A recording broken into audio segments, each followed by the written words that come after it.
Halo Sobat Garasi Auto, dengan meningkatnya produsen mobil listrik di Indonesia, ditambah dengan naiknya harga BBM yang melambung tinggi, sehingga membuat pusing para pengguna mobil konvensional yang menggunakan bensin setiap harinya.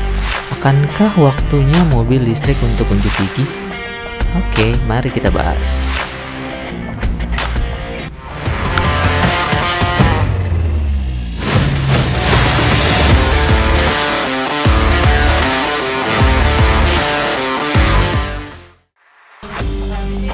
Di setiap harinya selalu meningkat penggunaan kendaraan di Indonesia, maka kenaikan harga BBM akan menjadi pusat perhatian bagi masyarakat. Hal ini terbukti dari antrian panjang sebelum besok harga BBM naik.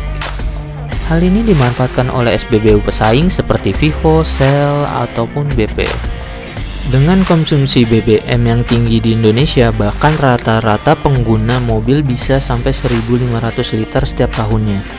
Maka marak pembangunan SPBU di Indonesia, dan hal ini juga dimanfaatkan oleh pembuat mobil listrik untuk memperkenalkan mobil-mobil mereka. Tapi sebenarnya apa sih kelebihan mobil listrik? Semakin maraknya pengguna mobil listrik di Indonesia membuat masyarakat semakin familiar saat menemukan mobil listrik di jalan. Dengan teknologi membuat mobil listrik tidak memerlukan lagi bahan bakar fosil seperti bensin dan membuatnya ramah lingkungan. Dan naiknya harga BBM secara nggak langsung membuat mata masyarakat tertuju ke mobil listrik karena sebenarnya biaya perjalanan lebih murah dari mobil konvensional.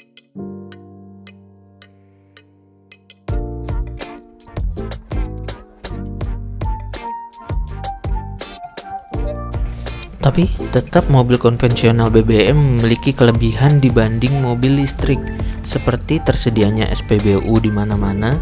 Jadi kita tidak perlu khawatir jika perjalanan jauh, dan untuk pengisiannya pun sangat cepat, tidak seperti mobil listrik. Sedangkan yang menjadi kelebihan mobil listrik adalah biaya perjalanannya yang murah. Contoh Hyundai Kona yang memiliki kapasitas baterai 39,2 kWh dengan jarak tempuh 305 km. Jika jarak Jakarta-Bandung adalah 150 km, maka biaya yang dikeluarkan tidak sampai 30.000. Jadi apakah sudah waktunya beralih ke mobil listrik?